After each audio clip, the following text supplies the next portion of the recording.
Hello, everyone, and welcome. We are pleased to have you joining us for this Tourism Done Right webinar today. I'm your moderator, Jenny Alton from the New York Small Business Development Center Central Office. We are very pleased to have Bob Provost, President and CEO of the New York State Tourism Industry Association, or NYSTIA. We also have Brooke Wilson, Stewardship Initiatives Coordinator with NYSTIA. This webinar is brought to you by the New York Small Business Development Center network of 20 campus-based centers and many more outreach offices located across New York State, along with a central office in Albany. The NYSBDC is a U.S. Small Business Administration resource partner. Our free advising, education, research, and advocacy services are made possible by funding from the SBA, New York State, and our host campuses. So you know, this session is being recorded. We will share a link to the recording and slides with attendees in the next few days in a follow-up email. Attendees are muted and will not be on camera today. If you have any questions during the presentation, please don't hesitate to type them in the Q&A box as they come up. You can open Zoom's Q&A box from the Q&A button at the bottom of your Zoom window. We will also have the chat open, and just Bob and Brooke and myself will be able to see the chats. We'll likely save most questions for a Q&A session at the end of the presentation, so Bob can get through all of his materials today. Just so you know, if we don't answer your question right away, we will get to it at the Q&A at the end. And with that, I will turn the time over to Bob. Thank you. And well, I was going to say good morning, but it's now verging into afternoon, and we're glad to be here with small businesses from across the state. My name, as you heard, is Bob Provost. My colleague, Brooke Wilson, who is our Sustainability Initiatives Coordinator, is with me today. She may help answer questions at some point along the way. And Brooke, feel free to jump in with any observations that you might have. We're going to talk today about tourism, and we're with the New York State Tourism Industry Association. We are an organization that is a 501c6 membership-based association, and we pride ourselves at being at the vanguard of best practice tourism marketing, stewardship, and long-term strategic thinking. And hopefully you'll know or understand a little more about what we're talking about when we say that at the end of this session. So, you know, who are our members? Our members, as you can see with this map, span the depth and breadth of New York State. We have the most diversified membership of any tourism-related entity in the state, with everything from destination management organizations that are in charge of each of the 62 counties to visitor associations that are dealing with convention and visitors facilities, hotels, resorts, wineries and wine trails, museums, amusement parks, you name it, they're members, including several of New York State's indigenous nations. So the team is small but mighty. We have a total of 4 individuals that work for the organization. Rachel Markle handles all of our communications, and I wanted all of the small businesses out there to be aware that we put out a weekly newsletter that is free to subscribe. If you go to our website, it's just NYSTIA, that's our acronym, NYSTIA.org. And right on the homepage, as you scroll down, is a place to put in your name and email, and you can get the newsletter. And if you don't find it useful to you, you can unsubscribe at any time. But I recommend that you put your finger on the pulse with that newsletter and at least sample it. Nate Graysock is our consumer marketing coordinator, and Nate is on the road probably 30 weeks a year, if not more, always off exhibiting for us in Toronto, Montreal, Quebec, Ottawa, Chicago, Washington, D.C., New York City, around the state, and also in our domestic partners in Ohio, Pennsylvania, and Springfield, Massachusetts. Brooke Wilson, who is with us today, works with our members on stewardship initiatives. And you'll understand what I mean by stewardship as we get into a little more of the presentation. So what does tourism mean? Let's start with looking at the big picture. What does tourism mean to New York State? Why do we say that tourism is everybody's business? The answer, simply put, is that it affects every community and every resident. But how is the big question? First of all, tourism is huge. It's the third largest industry in New York State. It's growing faster at this point than just about any other industry sector. 2023 was our best year ever, and 2022 was the next best year ever. So we did not just recover from the pandemic. New York's visitor industries have resurged. We've been resurgent and had a tremendous comeback tale. We generated a record $88.1 billion in direct sales in the visitor industry in 2023, with an overall economic impact of nearly $137 million. Both of those numbers are up more than 10% year over year. And one of the little known facts about tourism is how it comes back to the community. So we have $88.1 billion in direct spending, but the economic research that was done showed that it generated $43.8 million in payroll dollars for jobs in New York State. It also generated $10.8 billion in state and county tax revenues. And that breaks down roughly 60-40, 60% at the county level in your communities and 40% at the state level. It's the equivalent of about $1,420 per household. That, you know, it lightens the tax burden on New York State residents. So frequently you hear arguments and consideration of, you know, spending money on tourism. And would we be better off spending the money on education, spending the money on social services, spending the money on other aspects of economic development? But the reality is research has been done, and it's been done more than once, that demonstrates that the money that's spent on tourism marketing generates more tax revenues than go into it. So the average dollar spent in tourism marketing generates a minimum, and I emphasize a minimum of $10 in visitor spending, a minimum of $4 in income in the local employment market, and $1.20 in direct, indirect, and induced tax revenues.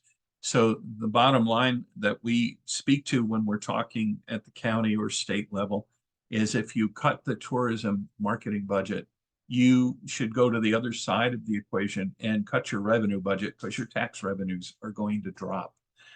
You're also going to be taking some money out of the local labor market.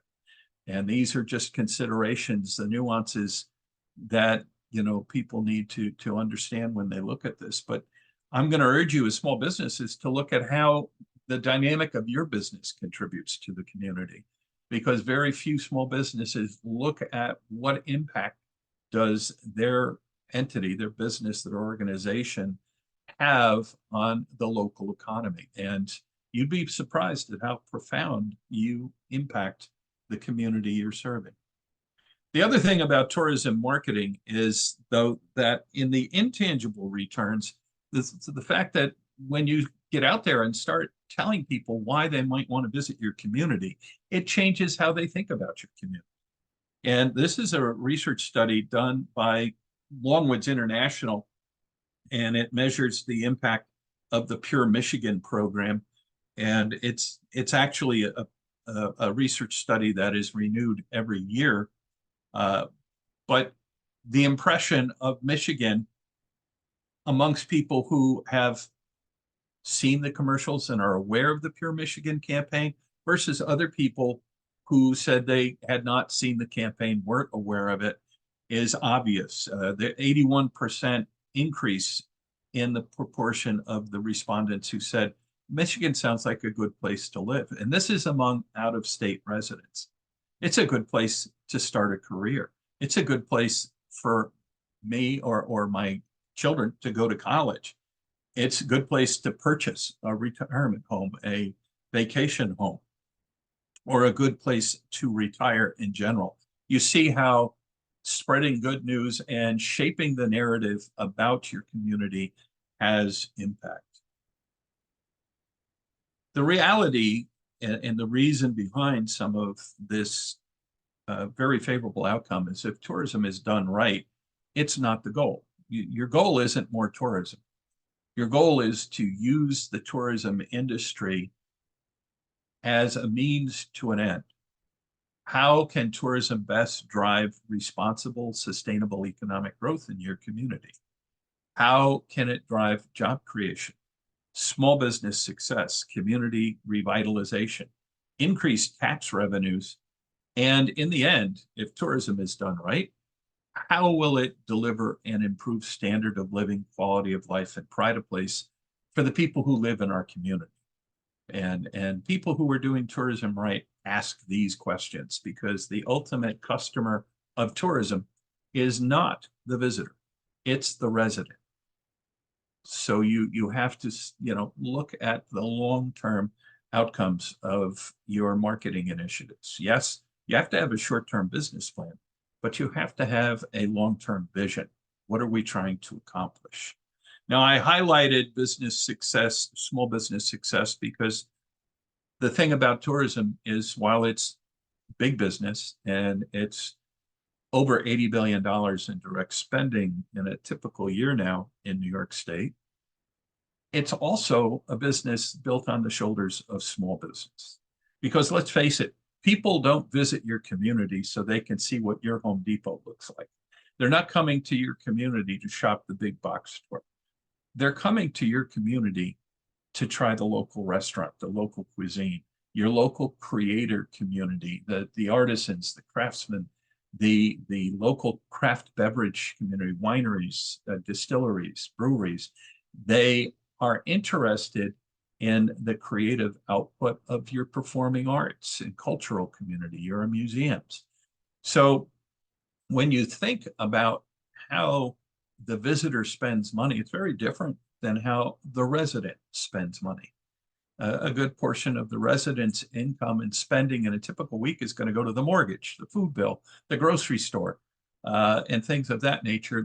The visitor spends a lot more money at those things that contribute to a quality of life and also are more typical of your small business community.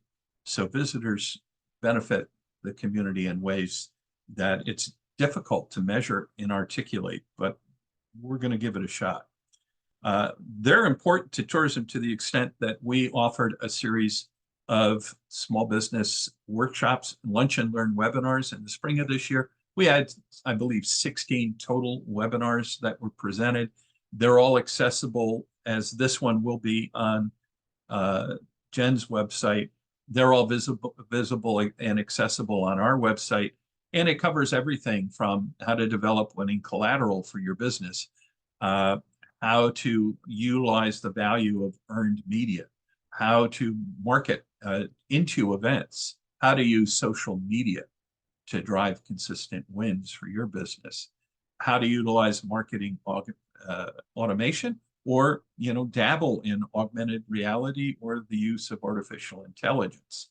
So there's a whole host of different case studies in success that are now on the website, and we will be resuming that schedule later in the month of September and running through the middle part of December. So again, if you go to the website, you'll see those things. We went over some statewide statistics earlier, and I wanted to emphasize the fact that that money gets spent throughout New York State, that tourism is not a one market phenomena. But at the same time, I am going to point out that a disproportionate amount of that spending occurs in New York City.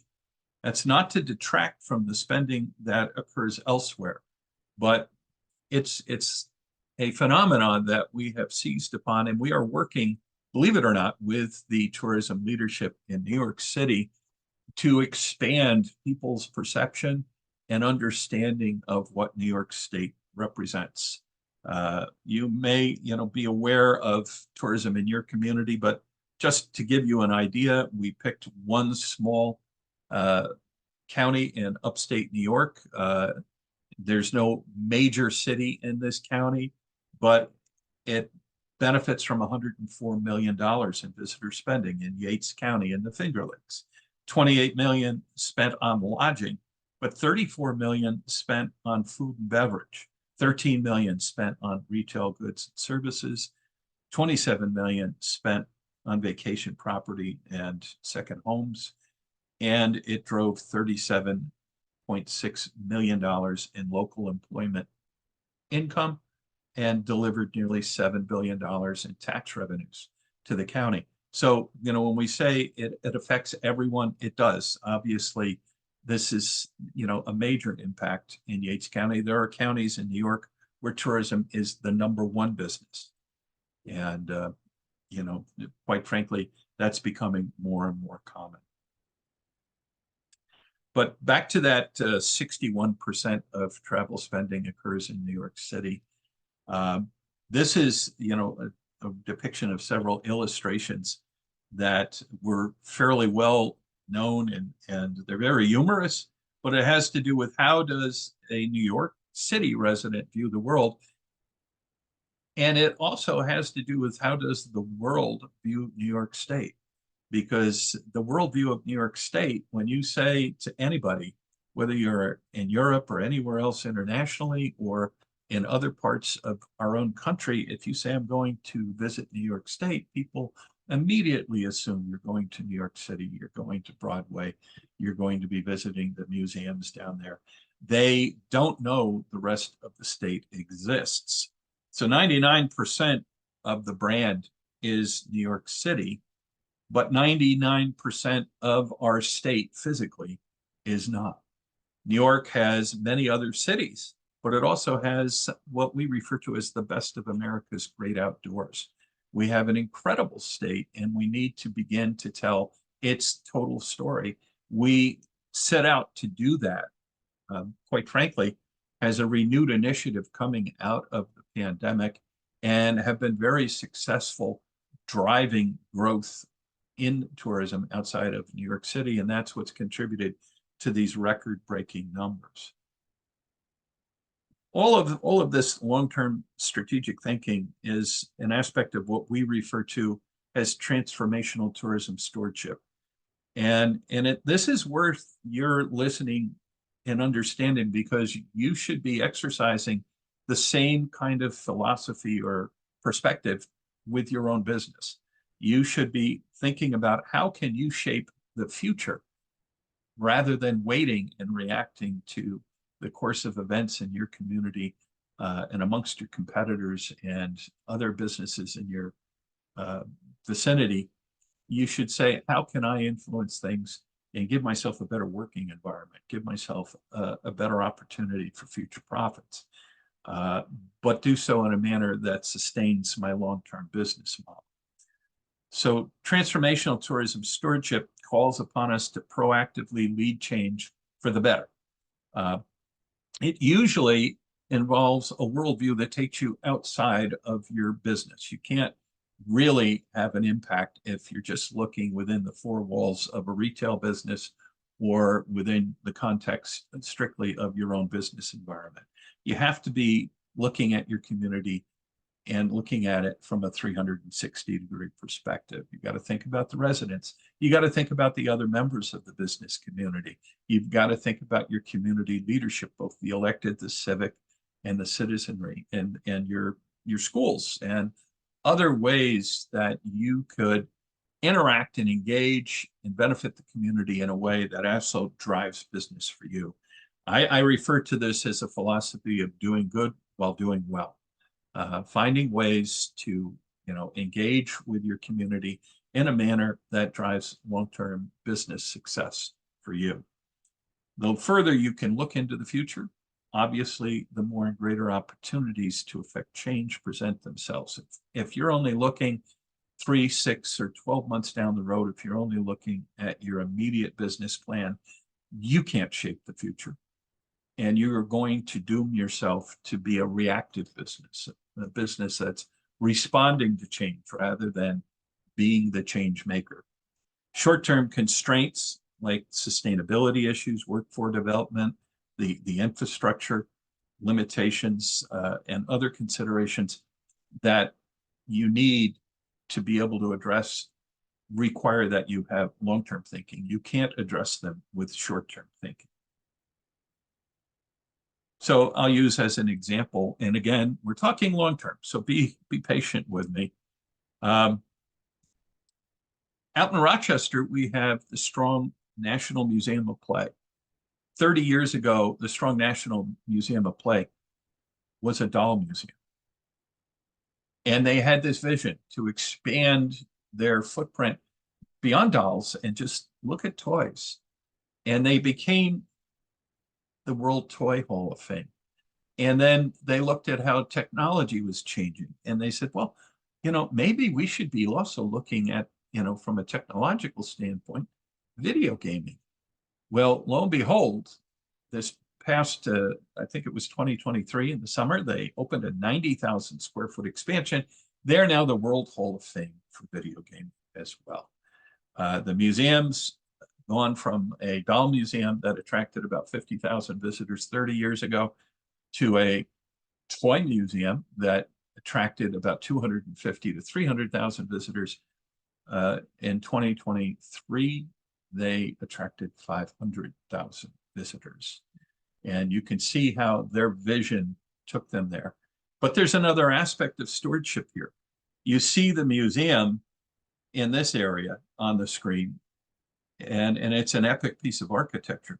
But you're also seeing a whole another array of buildings and structures to the left and to the right. When they undertook the expansion of the museum, they met with the city of Rochester and they met with Monroe County Economic Development. And they said, look, we're looking to do this. We're in the middle of a blighted neighborhood, an area that really is troubled. And lo and behold, they didn't just expand the museum. They took on about 12 city blocks with a local developer and the IDA from the county. And they built a whole new neighborhood with residence housing, with retail spaces, with office spaces. And they really transformed the whole neighborhood. But it gave them a tremendous new operating environment and has really upgraded the experience for people coming from distances to visit the museum. That new operating environment includes hotels, incidentally, for those visitors. But that takes vision. You couldn't have made this change in a year. They evolved through it progressively over the course of 3 decades. If you were to visit Goshen, New York in Orange County 10 years ago, you would have seen 600 acres of vacant land. And it was slated at one point to be a high-density housing development and basically a bedroom community for commuters who would be going to New York City. And they had the vision to think twice and work with Merlin Entertainment to open the world's largest Legoland resort. And this resort opened in the summer of 2022. And it took the better part of 10 years to do it right. But they did it right. And they opened in 2022 and 2023. They had 1 million visitors to the park. And that has stimulated growth universally across the entire county, because that 1 million visitors has to eat somewhere. They have to stay somewhere. They are looking for other experiences. They come, they spend a day at the park, maybe 2, but there's a 3rd day and a 4th day. And there are other, facilities, museums, amusement parks, and craft beverage trails that they're patronizing. The county has undergone a boom in small business. And believe it or not, I think they're one of the few counties in New York State that has lowered their tax rate for the last 2 years. In Utica, in the central New York, in a quiet and some would say somewhat sleepy small town that used to be a blue-collar haven in manufacturing, they had a vision. All of their sports teams were going somewhere else to compete. They were looking at the activity and spending that went in sports marketing, and they found the necessary partners in underwriting and opened up a 170,000 square foot sports facility and they're drawing competition from across the country and the Northeast. And I imagine there will be some international events that will be coming there in the near future. Again, another project that took 10 years. And I realize these are not small business events, but if you're the small business in Utica or the small business in Orange County or the small business in Rochester, these are the things, the dynamics that are going on in your market that represent growth opportunity and networking for you. Another thought, in 1988, Lucille Ball was there when they dedicated the Lucy Desi Museum in Jamestown, which was her hometown. And at that dedication, and this was 1 year before she passed, Lucille Ball said, I wish, I'm flattered, I'm proud, but I have to tell you, I wish someone would create a place where they celebrate the art of comedy. Much as I'm flattered to be honored individually here, it's a whole genre that deserves recognition. Well, they heard her, and it took 30 years. But her words in 1988 resulted in the opening of the National Comedy Center in 2018, repurposing an abandoned railroad terminal in downtown, a abandoned commercial transportation and industrial facility that is now one of the top 50 museums in the world to visit. Originally, it was, named best museum, new museum in the country, but Condé Nast Magazine now recognizes it as one of the 50 top places to go in New York.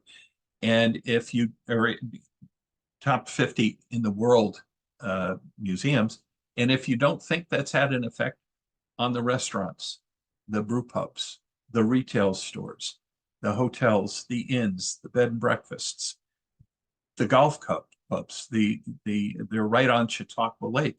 It's had an impact on, the water recreation industry there as well.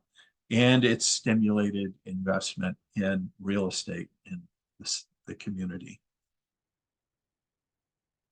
And when we talk about repurposing structures in your community, taking a armory and converting it into upstate New York largest production studio, worked out to be a huge success for Schenectady. Obviously, when they're looking for places to shoot various cable network programming, movies, etc., to have a 60,000 square foot soundstage is unique. And the very first thing they did was land the production of Amazon Prime's Modern Love. In 3 months, it generated 10,000 nights of overnight stay in their local hotels, generated millions of dollars, and that success continues to play out. And this is happening all over the state. You could go to Troy, you can go to Syracuse, you can go just about anywhere in New York State, and you're finding increasing use of the various indoor, outdoor, period architecture and great outdoors shooting opportunities they're discovering upstate. And, in 2022, we also completed the development of the Empire State Trail in New York. Most people don't know that New York has the longest multi-purpose trail system in the United States. It's 750 miles from one end to the other. And this is built on the backbone of what had been the canal system in New York. The Erie Canal System, the Champlain Canal System, runs from New York City to Montreal, from Albany to Buffalo. It has legs that go down into the Finger Lakes and up to Lake Ontario. And, if you've got a business that's near this trail, and there's thousands of businesses and well over 300 communities that it passes through, then you've got to be looking at, what can I do to attract the bikers, hikers, the pedalers, the paddlers? What can we do to stage events here to bring more people to my community and to my business? And along those lines, next year we'll be celebrating the 200th anniversary of the Erie Canal. And you got to ask yourself, as a small business, how am I taking advantage of the community events that are happening, the festivities? With the 200th anniversary of the New York State Canal System, you will have a reenactment of the initial voyage of the Seneca Chief. At the completion of the canal, the Seneca Chief left Buffalo, made its way through the Erie Canal system to the Hudson River, and then south to New York City. Again, I'm going to say it, 300 communities. There will be dozens of places where it stops. The communities and businesses will be organizing festivities and recognition of this historic moment.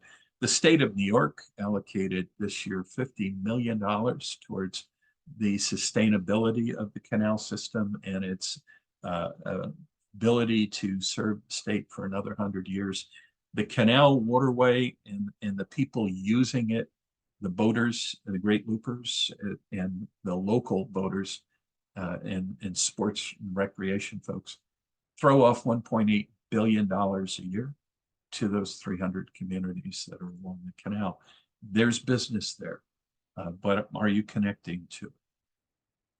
Another example of taking something that's always been there and just being a little creative with it. And I'm going to use this as one example, but New York has an incredible outdoor scene, and part of that outdoor scene is the number of migratory and native birds that attract bird watchers. People go, oh, well, who cares? I'm not into bird watching. Well, it is over a $20 billion travel segment in the United States. In a typical year, over $20 billion spent by people who are visiting other markets for the purposes of birding. And the New York State Department of Parks, Recreation, and Historic Preservation, together with the Department of Environmental Conservation, went out and identified, utilizing their resources, hundreds of publicly accessible bird watching venues, along with the information about what you would be able to see there, and develop this birding trail. There's an app that's currently under development for people to download.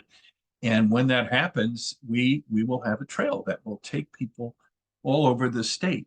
And it will be something that many of our residents will want to use, but it'll also be something that will draw people from other parts of the country and the world.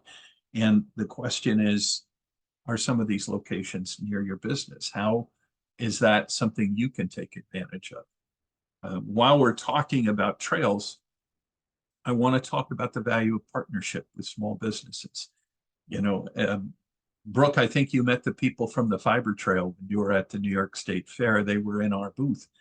You think about fiber, you people who are knitting or crocheting, and okay, there are shops that sell wool, there are shops that sell yarn, but because the people in this small business dominated industry began to network and partner with each other, they developed a fabric trail that connects businesses all over the state, that they developed collaborative marketing programs, educational programs, incentives for people to use the trail. There's a passport you can get stamped as you go from one destination to another.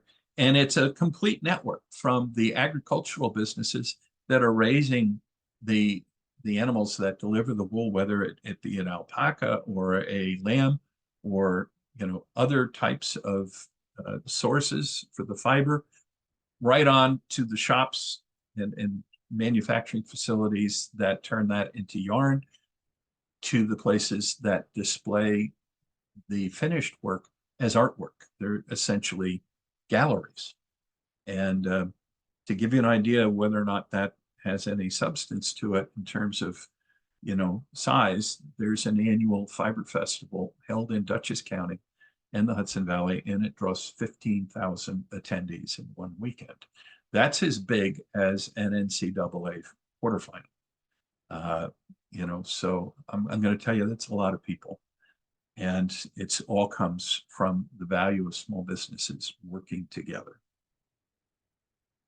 We also actually, this was a 10-year plan. I will be traveling to Oswego later today, and tomorrow morning I will be attending the official declaration of the first New York State National Marine Sanctuary. So the National Oceanographic and Atmospheric Administration has designated the shoreline of Lake Ontario along 4 New York State counties as a national marine sanctuary. That is going to have a ripple effect. It'll take 2 decades to play out, but it'll bring hundreds of thousands of people to the Lake Ontario communities that are involved. There'll be a visitor center constructed. It will be promoted all over the country, wherever other marine sanctuaries are located. It will draw all kinds of different people for both educational and recreational reasons. And it's again a game changer. It's transformational, but it took 15 years from start to finish to get it to happen.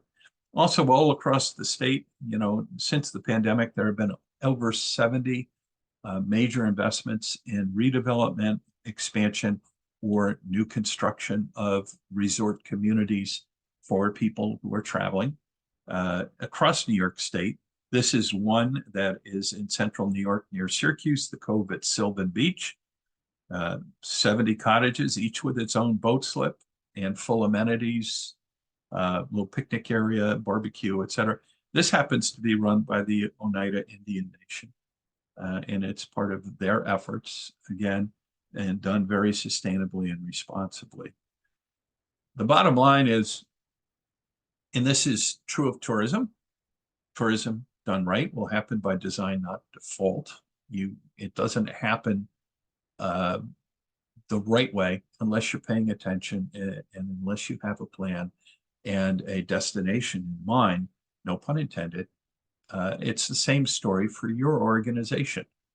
You can't just operate and let the chips fall where they may. You have to do what you can to be sure those chips fall where you need them.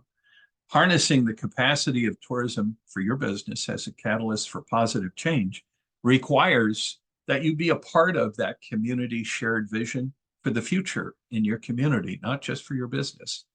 And it informs that you need to be part of an informed and proactive leadership. Don't be a bystander, much less someone who is, basically got the blinders on and doesn't look beyond the 4 walls of their organization. Successful stewardship requires both visionary leadership and capable management. And this is true in your business as well. I spent 20 years teaching business during my business career at several colleges. And one of the courses I taught was in executive leadership, and understand the difference between leadership and management. Successful leadership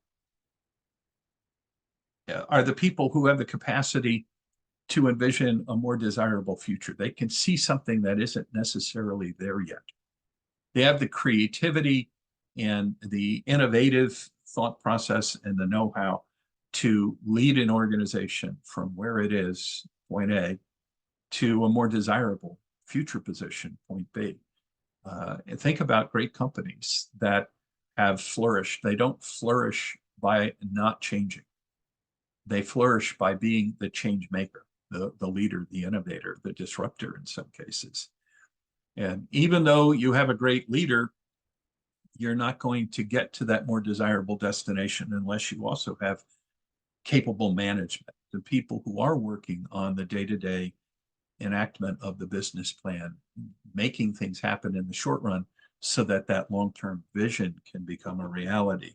And the truth is, those skill sets are not always shared by the same person. Sometimes you have great leaders who are not good managers, and you have good managers who are not great leaders. You need both skill sets in order for your organization, your business, or your destination, for that matter, your community, to flourish in the long run.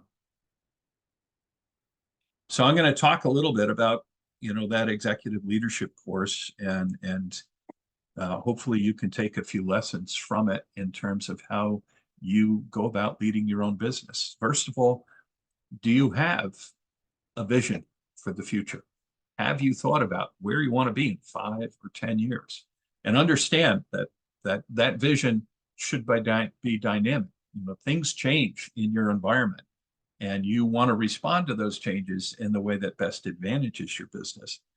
But you have to have a vision that's in play. And the attributes of a winning vision and mission statement meet the following criteria, in my opinion. First of all, they have to be aspirational. You have to aim high. You've got to be ambitious. All right. You can't set low goals. You can't set, something that's just too comfortable. You've got to be audacious and aspirational.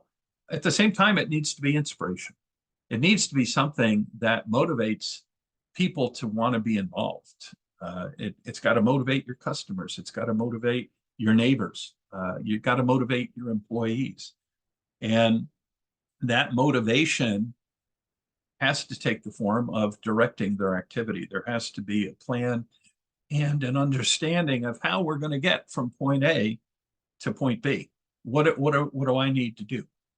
As an employee, as a manager, as a participant, as a neighbor, everybody should want to be along for the ride. It should trigger excitement. It should trigger engagement. And it should also trigger a certain amount of awe. Like, I can't believe we're doing this. Should come into people's minds. Making that work. And if I'm going to go back quickly, you should note the acronym here. If you have these three things, you're taking aim on the future. AIM, aspirational, inspirational, motivational. If you're taking aim, you need a plan to get you there. This is the motivational part of it. And if you'll forgive the analogy, I use the thought process of planning a trip. You start with a plan by saying, where do I want to be in 5 years, and 10 years, and 15 years? What's the destination? And then you say, okay, how do I get to that destination? What are the things I need to do? Big picture strategy. And then how do I route my trip to get me there? What are the tactical implementation details that will get me there? And how do I, throughout the process, not blindly pursue this goal, but evaluate the dynamics of what my success is in getting there and whether or not my target or destination has moved a little bit. I changed my goals, which I'd be shocked if it doesn't happen. If you're not learning, if you're not taking advantage of changes in your environment and adjusting properly. If you think about this, very few people have a personal career plan. Have you thought about it just on an individual basis? Where do I want to be in 20 years? How am I going to get there? People put more time into planning a vacation than they do into planning their life in most cases. They don't have a master plan. They don't think about their long-term goals. People tend to take too much of their life day by day. Students start college saying, well, I'll get a degree and then I'll figure out what I want to do. It's not always the case, but it's too often the case that people stumble into a career by accident, and it's not always the best outcome. So think about it at being aspirational. I'm going to quote two people, one of them a medieval philosopher, Johann Wolfgang von Goethe, who said, dream no small dreams. They have no power to move the hearts of men. You need to be aspirational to the point that people say, wow, they've got to be emotionally moved by it. And if we had more time, I'd share some cases where that happened. But it also requires that you be able to be visionary. You need to see things that other people don't see, that aren't there yet. George Bernard Shaw said, some men see things as they are and they say, why? These are people who look around and say, why is there so much crime? Why is there so much poverty? Why is my business not growing? They ask the why, but they don't have the vision to say, I see a way to make things different. I see a better way. I can dream of things that never were and say, why not? I can dream of taking an empty railroad terminal and creating the National Comedy Center. I can dream of taking a toy museum all the way to being the world Hall of Fame for video gaming. All of these things took vision and the ability to envision something that didn't exist. While Shaw said, as I indicated, something people see things as they are and say, why? I dream things that never were and say not. John Kennedy, back in 1960, during his inaugural address, actually in 1961, said that paraphrase him, he said, the problems of the world are not going to be solved by skeptics or cynics, the people who see what is and say why, whose horizons are limited by the obvious realities, what's in front of them. We need men who can dream of things that never were and ask why not. And think about that man. He created the Peace Corps. He started so many different initiatives in his short duration as president before his tragic assassination. He was not a perfect man, but he had vision and he inspired the country. Never more so than when he said during that same inaugural address, I believe that this nation should commit itself to achieving the goal before the decade is out of landing a man on the moon and returning him safely to Earth. That's aspirational. That was inspirational. It united an entire country for a decade until they made it happen. It's a great mission statement if you think about it. And the reality is a lot of people thought he was nuts. You know, it's never going to happen. We're not going to do it. And, you know, why take the risk? Well, I'll go a little more, shall we say, to the vernacular. Wayne Gretzky, famous hockey player, asked the secret to his success. He says, I take the shot. When I see the opening, I take the shot. You miss 100% of the shots you don't take. If you don't take the risk, you'll never reap the reward. And this leads to another phenomenon I refer to as QNT, qualified negative thinking. People who always have a reason not to try, not to do it, not to innovate. The people, we tried it, didn't work, we did this, we didn't work. You know, people who have, in some cases, maybe been beaten down by failure, but they haven't had the vision and the inspiration and the plan to know how to get there and make things happen. These people are the enemy of innovation. They're the people who will try to talk you out of every idea and don't let them do it. It's always good to have someone who plays devil advocate with your ideas and asks questions and makes you think through the consequences and what it's going to take to get there. But in the end, if you have a passion for it and you think you can achieve it, take the shot. So, I promise I'm almost done. A couple other things. I love quotes.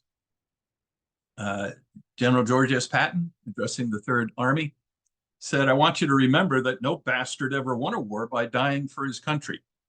He won it by making the poor dumb bastard on the other side die for his country. And I took that statement into the business philosophy by telling my employer at the time, which was a multinational media company, during a downturn in the environment, don't go cost cutting. Cost cutting is a short-term reactive survival strategy. It's not the path to success.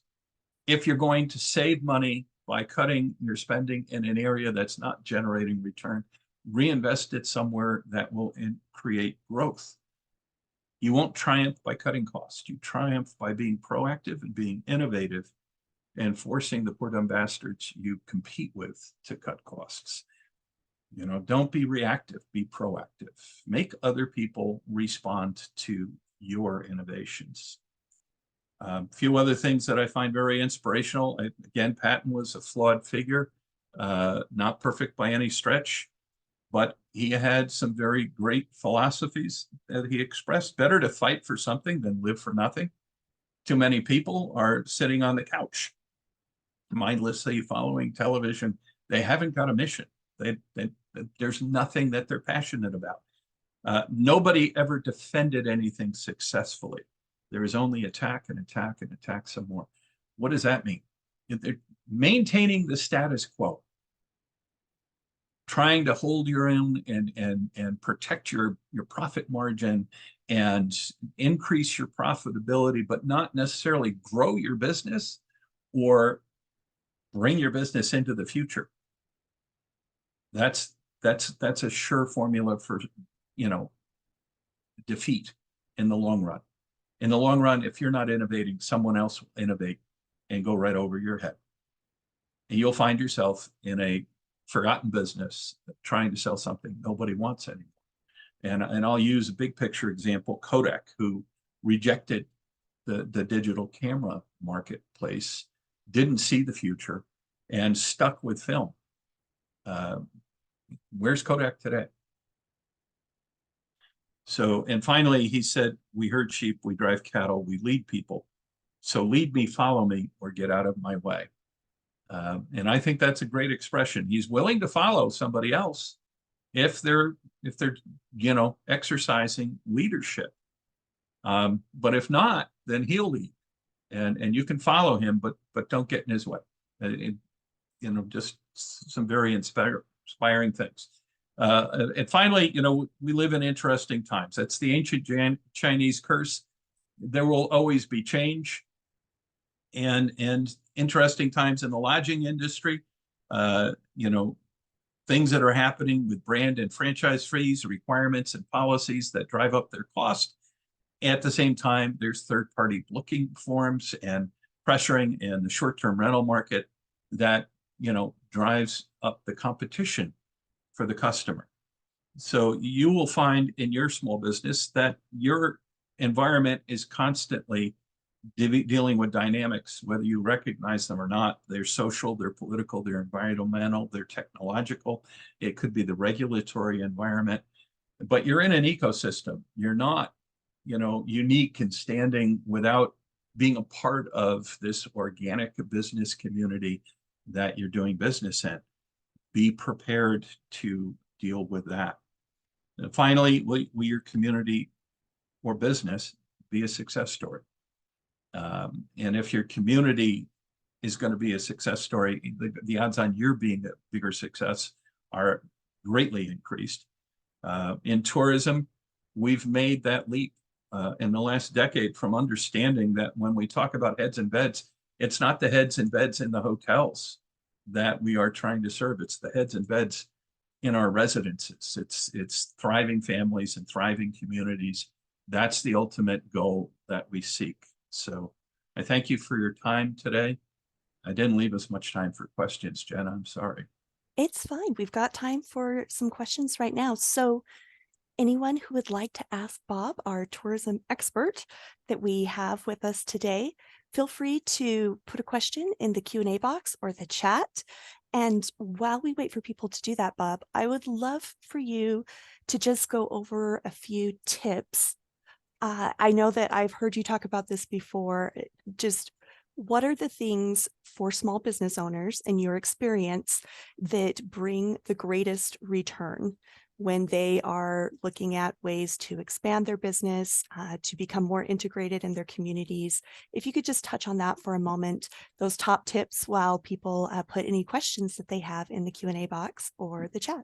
Yeah, you and I talked about partnership, and I referenced it a little bit earlier, but when you think about networking, if you think about having a winery and you're going to sell wine, okay, so you're growing grapes, you're going to sell wine. If you stuck to the old formula, then you looked for a distributor who would transport your bottled wine to a point of sale. And then you get a little more innovative and you think about, well, maybe I can get people to visit the vineyard and I can become a retail establishment of sorts. You're not going to be successful as a vineyard today if you're not working collaboratively with the local restaurants, the local hotels, the other wineries that are in your region. You create a wine trail, it creates critical mass. The people you thought of as your competition are actually, in many cases, your best partner. By networking together and develop an itinerary, something that has a broader appeal that you're a part of, as opposed to you going it alone and fighting over a small piece of the pie, get a bigger piece or get a bigger pie in some cases. We talked about the fiber trail, and now you've got agribusinesses working with retail stores, working with craft outlets, but they've created a statewide trail system that is developing mega events as well as that passport that gets people to travel through the state. The state actually has a haunted history trail, and it's for inns and businesses. In most cases, they're commercial establishments of some sort that have been featured on Ghost Hunters and all of these other shows. And believe it or not, they have a Facebook page that has over 200,000 followers. And they get people coming and visiting and patronizing their businesses. And there are many, many different examples. I used the canal. That's a common thread. The river runs through it. That's a phrase for you. But the communities along the canal, the businesses along the canal, and how they can network to better realize traffic. You're always going to be better off. Rochester, I mentioned once or twice because of the strong.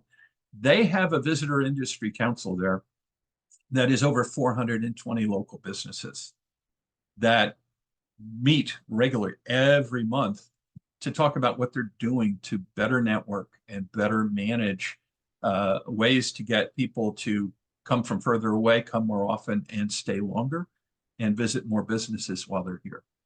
That's, to me, part of the secret sauce, as it were, for the small business marketplace. So I do want to just mention here as well at this point, the NYSBDC offers free business advising services. We are a government-funded program, and so that is why we are able to offer these services at no cost to our clients. And so as you are looking at next steps for your tourism-related business, we love to help businesses figure out what will give them impact in their next steps and how to best proceed and those connections to make. So I dropped a link in the chat. We have regional centers located across New York State, and you can click on that link there that will take you, you can choose which center is nearest to you, and then click on the online form link there to get services from that center. And so you will have people who are in your local region who know what's going on there and can assist you in taking advantage of those opportunities that are there. So please do feel free, if you're not already involved with our business advising services, get in touch with your local center. We would love to be able to help you and figure out next steps with you, as that's what we do here at the NYSBDC, is help people grow their small businesses. So we did have a question about whether we will have the recording available, and we will. We'll, just as a reminder, send that out, a link to the recording, as well as a link to the slides in a follow-up email in the next couple of days. So look for that in your inbox. So one question that we have right now, can you talk about how NYSTIA helps in terms of tangible benefits or support for the growth of tourism's related small businesses, like say tour operators, small travel agencies, etc. Can you talk a little bit more about what your organization does there, Bob? Yeah, next week is a great example. We are having our Tourism Excellence Summit in Saratoga Springs. So we'll be bringing about 200 different organizations together. Some of them are destination management companies, some of them are tour operators, some of them are attractions, some of them are marketing firms. And this particular event, which we hold every year, is exclusively given over to case studies in success during the day. And they're very, very briskly paced programs showing how other businesses have done certain things in a manner that you can emulate, learn from others. It help you. You don't have to be the pioneer always. You can be the settler. But we also have the New York State Tourism Excellence Awards, which encourages people to think about the work they're doing, both before it's done and after it's done, and whether or not they've set a new standard or benchmark for best practice. And the goal at this event is to share best practice examples Also at this event, Brooke, how many tables do you have set up for the one-on-ones? 38 to 40. 38. We have 38 vendors, solution providers, we call them, because we don't like the word vendors, but just so you understand what I'm talking about, these are the businesses, the companies that consult with destinations and businesses and have the tools, the expertise, the knowledge, the technology to enable them to address their challenges, overcome their objective, their obstacles to success. And over a 2-hour period, we will have somewhere in the neighborhood of 300 appointment sessions, 8 15-minute appointments. There's no cost. It's not a sales pitch. It's a chance to sit down with someone and you get to pick who you want to sit with and make your appointments and decide, wow, here's somebody I'd like to pick their brain. And in some cases, relationships develop off of that. But in many cases, it's essentially a 15-minute consult. Throughout the year, we have similar programs, virtual webinars. We do the New York State Tourism Conference every spring in April. Next April, we will be in Canandaigua, April 23rd, 4th, and 5th. And that is to look at the big picture, the strategic picture, the forecasting, the change in the operating environment, the technology, and everything else so that it can help people in their long-term strategic thinking. We also do co-op programs throughout the year, giving people an opportunity to more affordably get the word out, utilize various media platforms, technology and information research and other platforms. So there's a lot we can do. Most of what we can do is exactly what I talked about. Help you network with the right people, help you connect. Your business in Oswego trying to launch a kayak business. Well, we put you together with not only the county tourism office and the Office of Economic Development, but with the people at New York State Canal Corporation who have an on the canal support program.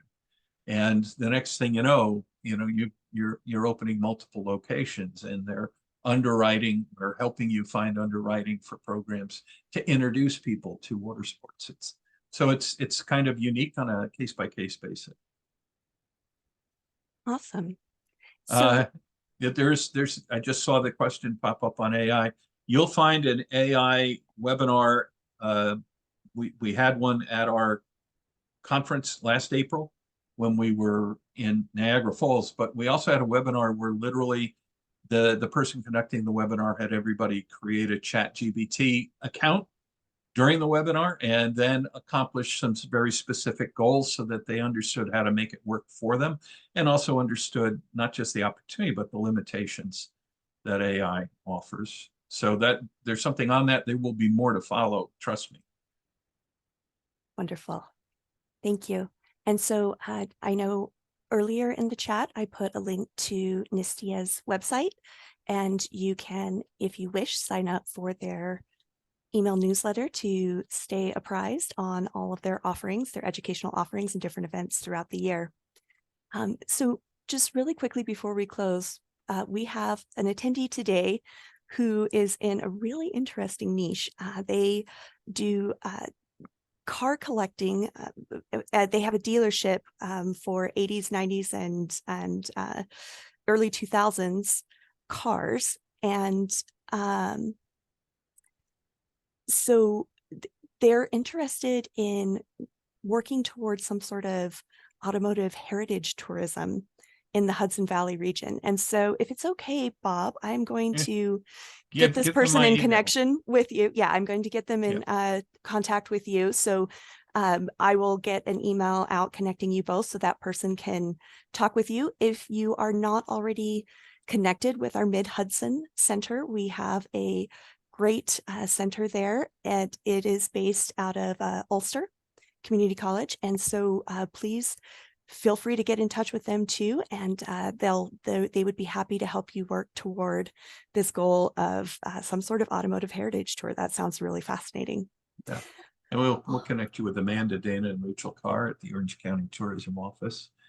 Some of those cars may end up, because they're also doing a lot of film and production work there, on TV or in the movies, but also creating automotive events. Years ago, I worked with the folks who ultimately created the Saratoga Automobile Museum up in Saratoga. So the neat thing about an antique shop versus a museum is you get to buy the antiques.